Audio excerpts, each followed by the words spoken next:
Hello प्यारे बच्चों, कैसे हो आप सभी। उम्मीद करती हूँ आप सभी स्वस्थ होंगे।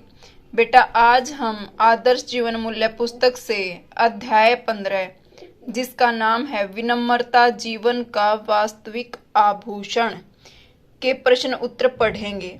अध्याय हम इससे पहली वीडियो में पढ़ चुके हैं। तो बेटा, सबसे पहले तो आपको नोटबुक बनानी अच्छे से आनी चाहिए। देखिए किस तरीके से नोटबुक मेंटेन करनी है। हर वीडियो के अंदर मैं सबसे पहले आपको बताती हूँ कि बेटा सबसे पहला पेज आपको किस तरीके से तैयार करना है। सुंदर सुंदर शब्दों में अध्याय का जो भी संख्या है वो और अध्याय का नाम लिखेंगे। उसके बाद उसको सुंदर सुंदर तरीके से सजाएंगे। फिर हम पढ़ते हैं अब प्रश्न उत्तर। प्रश्न उत्तरों में बेटा आप जो शब्दों की बनावट और मात्राओं का जरूर ध्यान रखें।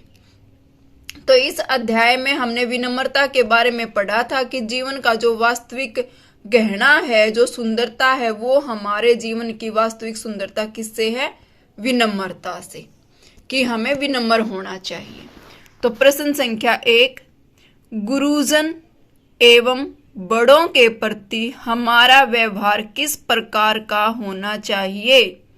उत्तर है बेटा, गुरुजन एवं बड़ों के प्रति हमारा व्यवहार विनम्रता का होना चाहिए। हमारा व्यवहार जो है विनम्रता पूर्ण होना चाहिए। प्रश्न संख्या 2, हमारे जीवन का वास्तविक श्रृंगार क्या है? जीवन का प्रदूषण किसे कहा जा सकता है? यहाँ पर एक ही प्रश्न के अंदर दो प्रश्न पूछे गए हैं बेटा।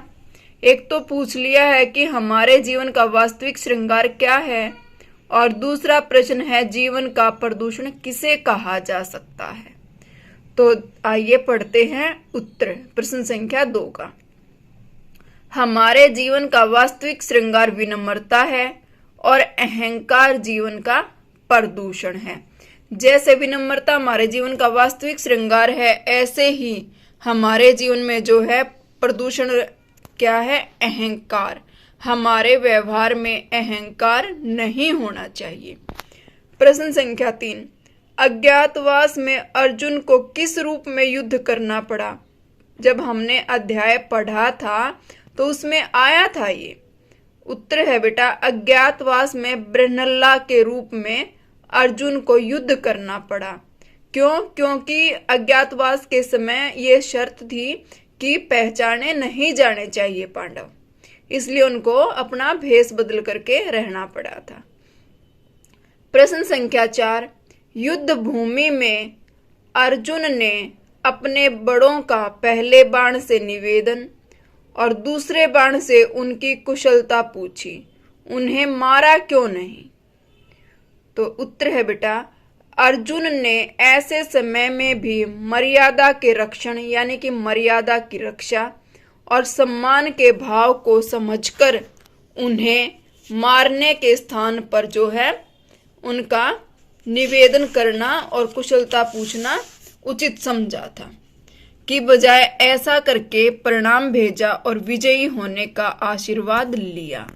देखो, विपक्ष में था अर्जुन और फिर भी अपने दूसरे पक्ष से विजय होने का आशीर्वाद लिया।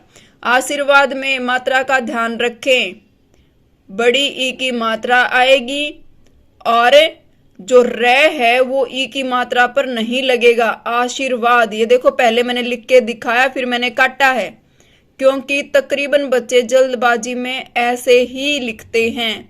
ये आशीर्वाद होता है बेटा, आशीर्वाद नहीं होता। जो मैंने ये गलत लिख के जो ये काटा हुआ ना, ये आशीर्वाद है, लेकिन आपको लिखना है क्या? आशीर्वाद। प्रश्न संख्या 5, हमें विपरीत परिस्थितियों में भी अपने गुरुजनों एवं बड़ों का मान सम्मान क्यों करना चाहिए? हालात बेशक से विपरीत हों, लेकिन फिर भी हमें अपने गुरुजनों एवं बड़ों का मान सम्मान क्यों करना चाहिए? उत्तर है, क्योंकि विनम्रता ही जीवन का वास्तविक श्रृंगार है। प्रश्न संख्या 6, युद्ध भूमि में पितामह ने अर्जुन को मारने के स्थान पर आशीर्वाद क्यों दिया? पाठ के आधार पर स्पष्ट करें। उत्तर है, अर्जुन की विनम्रता ने पितामह को आशीर्वाद देने के लिए विवश कर दिया, मजबूर कर दिया। क्यों?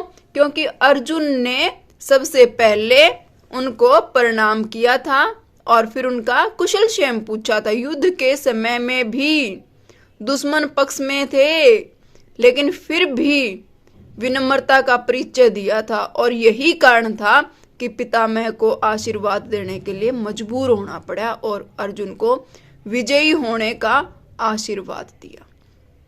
उम्मीद करती हूँ प्यारे बच्चों आपको प्रश्न उत्तर अच्छे से समझ आए होंगे। तो अब सुंदर सुंदर लिखाई में अपनी नोटबुक तैयार करें। धन्यवाद।